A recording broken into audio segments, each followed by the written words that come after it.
हम क्या करते हैं, आज करेंगे, कल करेंगे, परसों करेंगे, तब तक एग्जाम आ जाता है। जिस स्टडी टेबल पर आप पढ़ाई कर रहे हो, it has to be in a very very clean environment, खुद के लिए, ठीक है। इनके लिए आपको क्या करना है, कुछ टाइम ब्रेक लेना।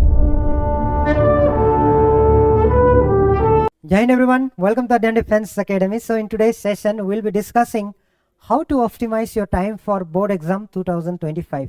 अगर आपको बोर्ड एग्जाम में अच्छा करना है, अच्छा मार्क्स लाना है, आपको टॉपर बनना है, तो I think this video is very important for you. तो ये वीडियो पेरेंट्स के लिए भी अच्छा हो सकता है, और जो बच्चे अभी क्लास 10th में है, क्लास 12th में है, उनके लिए भी बहुत ज़्यादा अच्छा है ये। तो चलिए फिर हम एक एक फैक्टर को समझते हैं कि हमें अच्छा करने के लिए, बोर्ड एग्जाम में टाइम मैनेजमेंट करने के लिए, बोर्ड एग्जाम की तैयारी के टाइम को मैनेज करने के लिए हमें क्या क्या फैक्टर्स की जरूरी होता है, उन सारे फैक्टर्स को एक एक करके समझने की कोशिश करते हैं। तो चलिए फिर शुरू करते हैं। तो सबसे पहले is the importance of time management.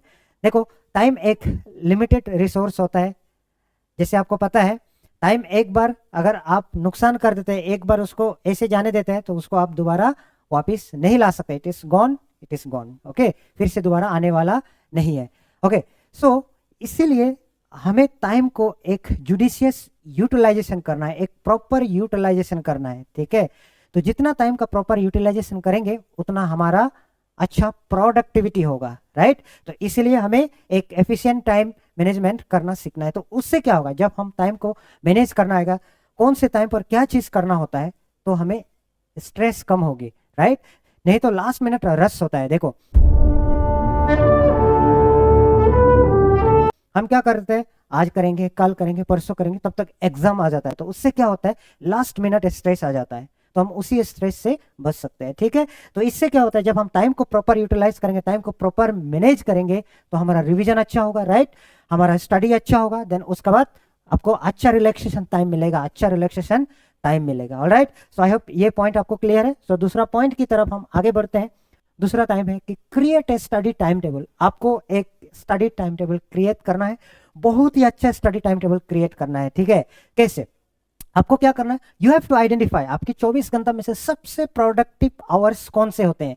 तो उस हिसाब से आप टाइम को डिजाइन करिए, टाइम टेबल को डिजाइन करिए, और जहां ज्यादा प्रोडक्टिविटी होता है उसी टाइम पर आपको मुश्किल सब्जेक्ट पढ़ना है, ठीक है, मुश्किल टॉपिक पढ़ना है। तो ऐसे करके आपको एक प्रॉपर टाइम स्केड्यूल बनाना है, ठीक है। देन उसके बाद आपको क्या करना है, अलॉट टाइम। आसान टॉपिक के लिए कितना टाइम लगने वाला है, और मुश्किल टॉपिक के लिए कितना टाइम लगने वाला है, कौन से चैप्टर्स के लिए कितना टाइम लगने वाला है। सो अलॉट टाइम, ठीक है। टाइम को डिवाइड करिए अच्छी तरीके से, ठीक है। देन उसके बाद जब आपने अच्छा टाइम डिजाइन किया, आपने पढ़ाई भी शुरू कर दिया, और उसमें जरूर आपको क्या करना, खुद के लिए, ठीक है, इनके लिए आपको क्या करना है, कुछ टाइम ब्रेक लेना है। 1 से 2 घंटा आपने पढ़ाई किया, उस take time, at least 15 minute, half an hour, take time, okay. तो ऐसे होगा तो आपका स्टडी बहुत ज्यादा इफेक्टिव एंड एफिशिएंट होगा, ठीक है। So I hope this is also very clear. Then उसके बाद आता है आपका प्रायोरिटाइज योर टॉपिक। आपको प्रायोरिटी देना है कि कौन सा टॉपिक आपके लिए सबसे मुश्किल जाता है, राइट। सो मुश्किल टॉपिक को पहले प्रायोरिटी दो, क्योंकि बोर्ड एग्जाम से 1-2 महीना पहले अगर हम उन मुश्किल टॉपिक के ऊपर कमांड लगाएंगे, तो बाद में आपको स्ट्रेस नहीं आएगी, राइट, बाद में आपको दिक्कत ही नहीं होगी। तो इसलिए हमें मुश्किल टॉपिक के ऊपर पहले प्रायोरिटी देना है, ठीक है। सो और मुश्किल टॉपिक, और दूसरी चीज हाई वेटेज टॉपिक, जो टॉपिक से ज्यादा आने वाले हैं, तो उसको आपको बार बार रिवीजन करना है, उसको आपको बार बार देखना है, टाइम टू टाइम रिवाइज करना है, ठीक है। देन उसका बाद ये भी आपको इंश्योर करना है कि जो मुश्किल टॉपिक होता है उसको टाइम देना है, और सबसे दूसरा बात ये आपको इंश्योर करना है कि सारा सब्जेक्ट्स को टाइम, जिस हिसाब से जरूरत है उसी हिसाब से टाइम मिलना चाहिए, राइट। सो ये बात भी आपको क्लियर है।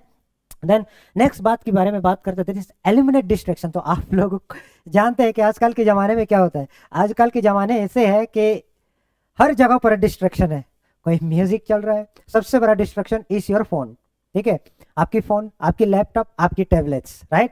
तो इसीलिए उन लोगों को पहले शट आउट करो, पहले उनका नोटिफिकेशन ऑफ करना है स्टडी से पहले, कीप देम असाइड, ठीक है, उनका नोटिफिकेशन ऑफ करके, साइलेंट करके, keep them aside, okay. Then उसका बाद क्या करना है, दूसरा आपका सबसे बड़ा डिस्ट्रैक्शन क्या हो सकता है, आपकी स्टडी टेबल कहाँ होना चाहिए, it should B in a quite place, कोई मेहमान आके डिस्टर्ब ना करे, आपकी स्टडी जगह क्या हो, एकदम क्वाइट पीसफुल जगह पर हो। देन दूसरा चीज, जिस स्टडी टेबल पर आप पढ़ाई कर रहे हो ना, it has to be in a very very clean environment, ठीक है। सो जितना चीजें जरूरी है बस उतना ही रखो, लेकिन पानी बोतल को जरूर इंक्लूड करना वहां पर, okay, you must include the water बोतल, ठीक है। सो आई होप ये बात आपका क्लियर है। देन नेक्स्ट आप देखना है practice and revise, this is very important. हमने रिवाइज किया, रिवाइज करने के बाद यानी हमने चीजों को पढ़ा एक बार, तो उन चीजों को रिवाइज करना जरूरी है। देन रिवाइज करने के बाद प्रैक्टिस करना जरूरी है। प्रैक्टिस किस तरह का practice? Real study, real exam like environment देकर, जैसे आपके पास मॉक पेपर होते हैं, सैंपल पेपर्स होते हैं, राइट। एग्जाम से पहले आ जाता है कि इस साल की पैटर्न के हिसाब से ये सारे क्वेश्चन बनाए जाते हैं। जैसे 2025 आप हमारा एग्जामिनेशन अभी इस पैटर्न के हिसाब से कैसे बनेगा, अभी वो चीज ध्यान रखना है, ठीक है। उस एग्जाम के पैटर्न के हिसाब से जो सैंपल पेपर आ रहा है उस हिसाब से उन्होंने बनाया है, तो वही सैंपल पेपर को हमें क्या करना है, we have to practise that paper, alright, on that pattern. और ऐसे प्रैक्टिस करना है, it should be like an exam like environment, ठीक है। एग्जाम लाइक एनवायरमेंट बना के हमें प्रैक्टिस करना है, ठीक है। तो उससे आपको अपने ऊपर अकाउंटेबिलिटी आएगी कि आप पेपर को टाइम बाउंड पीरियड में कंप्लीट कर पा रहे हो, कैसे कर पा रहे हो, तो ये सब कुछ आपका आइडिया लग जाएगा, ठीक है। So I it is clear now. Then उसके बाद take care of your health, health is wealth कहते हैं ना। अगर आपकी हेल्थ अच्छे है तो आप अच्छा कर सकते हैं, ठीक है, आप पैसा कमा सकते हैं। तो हेल्थ ही खराब है तो क्या करोगे, तो इसलिए health is also very high priority, ठीक है।